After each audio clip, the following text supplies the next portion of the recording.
चलिए अब हम सॉल्व करते हैं question number 10th। Question number 10th में हमने इंटीग्रेशन करना है sine raise to the power 4x का विद रिस्पेक्ट टू x, इसलिए यहाँ पर dx लिखा हुआ है।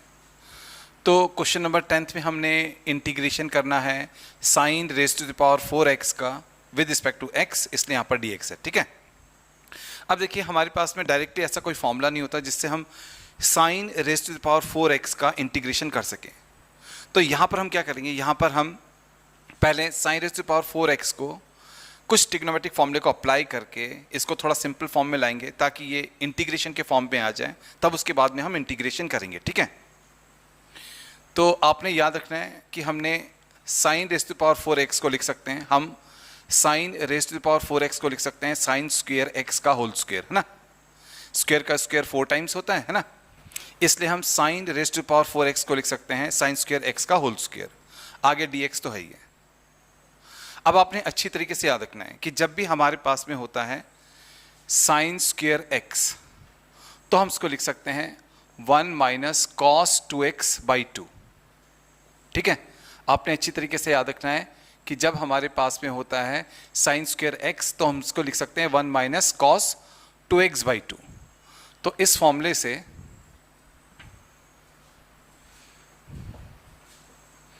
यहां पर हम साइन स्क्वायर x को लिखेंगे 1 minus cos 2x, 1 minus cos 2x by 2। ठीक है, एंड होल स्क्वायर तो यहां पर लगा हुआ है ही है, आगे तो dx है ही है।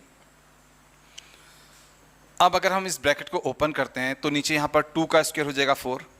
ठीक है, तो डिनोमिनेटर में हो जाएगा 4, एंड 4 एक कांस्टेंट नंबर होता है, तो कांस्टेंट नंबर को हम इंटीग्रेट नहीं करते, उसे हम इंटीग्रेशन के बाहर ले आते हैं। तो हम 4 को बाहर ले आएंगे तो यहां पर हो जाएगा 1/4।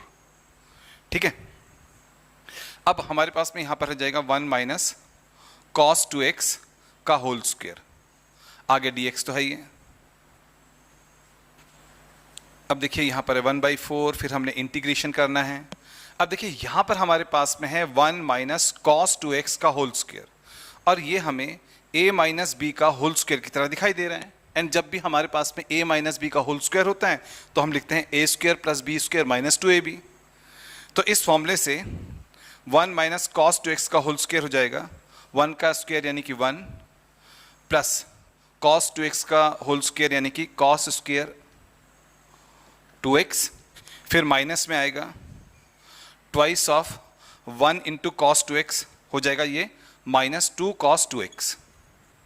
ठीक है, एंड आगे dx तो है ही है। चलिए अब हम आगे सॉल्व करते हैं क्वेश्चन को। यहाँ पर है 1/4, हमने इंटीग्रेशन करना है। अब यहाँ पर है ब्रैकेट, फिर है 1, फिर है प्लस, फिर है कॉस स्क्वायर 2x। ठीक है, एंड आपने याद रखना है अगर हमारे पास में कॉस स्क्वायर x होता है, अगर हमारे पास में कॉस स्क्वायर x होता है तो हम इसको लिखते हैं 1 प्लस कॉस 2x बाई 2। ठीक है, लेकिन यहां पर हमारे पास में है कॉस स्क्वायर 2x, x नहीं है यहाँ पर, 2x है ना। तो जब हमारे पास में होता है कॉस स्क्वायर x तो हम इसको लिखते हैं 1 प्लस कॉस 2x बाई 2। तो अगर हमारे पास में होगा कॉस स्क्वायर 2x, x की जगह पर होगा 2x, तो हम इसको लिखेंगे 1 प्लस कॉस 2, x की जगह पर आएगा 2x एंड अपॉन में आएगा 2। तो ये हमारा हो जाएगा 1 प्लस कॉस 4x बाई 2। ठीक है, तो इस फॉर्मूले से हमारा कॉस स्क्वायर 2x हो जाएगा 1 plus cos 4x by 2, and यहाँ पर है माइनस, फिर है 2, फिर है कॉस 2x, एंड लास्ट में हमारे पास में है dx। चलिए अब हम इस इंटीग्रेशन को 3 पार्ट्स में डिवाइड करेंगे। ठीक है, फर्स्ट पार्ट ये हो जाएगा हमारा, सेकंड पार्ट ये हो जाएगा हमारा, एंड थर्ड पार्ट ये हो जाएगा। ठीक है, तो चलिए इस इंटीग्रेशन को 3 पार्ट्स में डिवाइड करते हैं। हाँ, देखिए सबसे पहले तो बाहर यहाँ पर 1/4 है, फिर इंटीग्रेशन हमने करना है। ठीक है, अब फर्स्ट पार्ट हम लेंगे ये वाला 1 वाला, इसके साथ में हम dx को लगा लेंगे। ठीक है,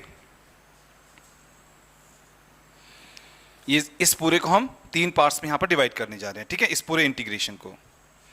फिर यहां पर है प्लस, अब हम इस वाले पार्ट का इंटीग्रेशन करेंगे ना, integration of 1 plus cos 4x/2।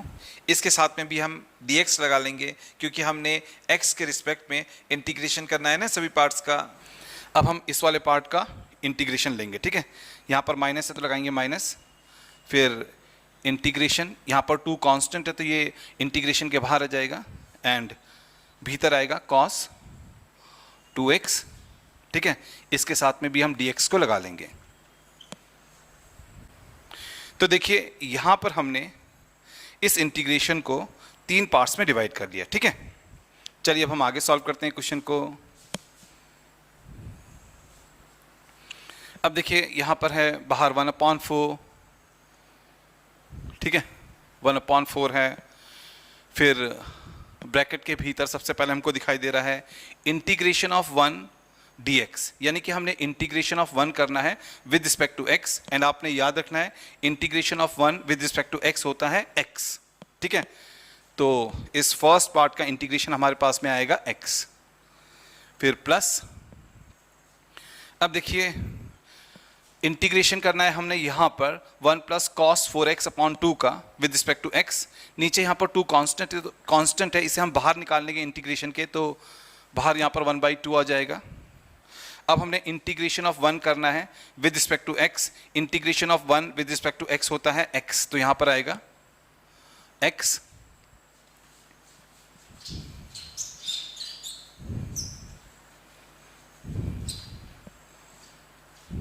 ठीक है। अब हमने इंटीग्रेशन करना है cos 4x का, ठीक है। प्लस का साइन बीच में तो प्लस लगा लेंगे। अब हमने इंटीग्रेशन करना है cos 4x का। यहाँ पर जो ये फंक्शन है, ये यहाँ पर ये जो फंक्शन है इसमें फंक्शन के भीतर फंक्शन है। बाहर ये cos वाला फंक्शन है जो कि ट्रिग्नोमेट्रिक फंक्शन है एंड भीतर ये 4x है जो कि एल्जेब्रिक फंक्शन है। तो यहाँ पर फंक्शन के भीतर फंक्शन है, तो हम चेन रूल से यहाँ पर इंटीग्रेशन करेंगे, ठीक है। चेन रूल में हम पहले भीतर वाले फंक्शन को x सपोज करके बाहर वाले फंक्शन का इंटीग्रेशन करते हैं। हाँ, तो 4x को हम x सपोज कर लेंगे तो ये cos x हो जाएगा। cos x का इंटीग्रेशन होता है sin x, तो आएगा sin x। लेकिन यहाँ पर x नहीं, यहाँ पर 4x है, तो यहाँ पर हमको 4x लिखना पड़ेगा।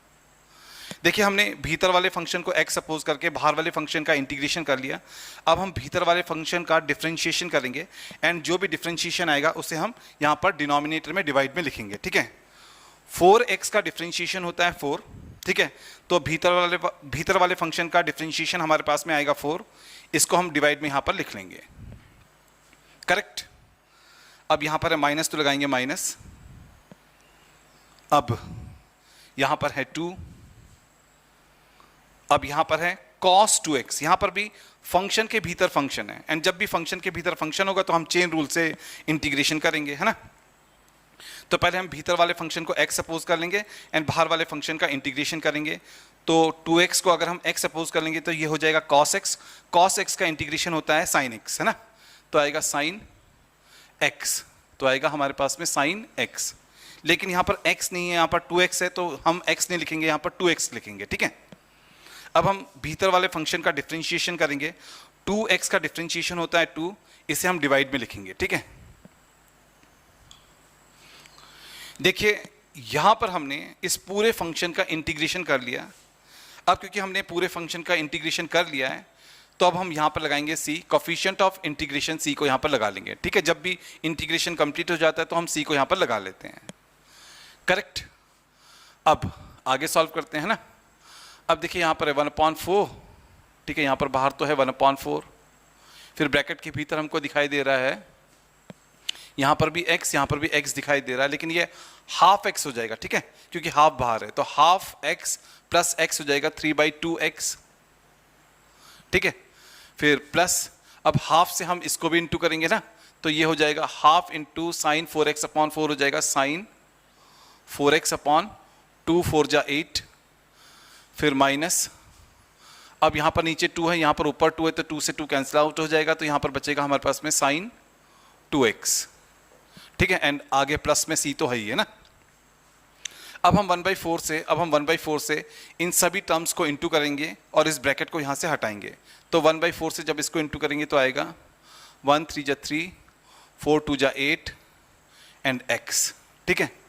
फिर प्लस 1/4 से इसको इंटू करेंगे तो आएगा 1 इंटू साइन 4x हो जाएगा साइन 4x, 4 8 जा हो जाएगा 32, फिर है माइनस, फिर है साइन 2x, इसे हम 1/4 से इंटू करेंगे तो आएगा साइन 2x अपॉन 4, है ना, एंड प्लस में c तो है ही है।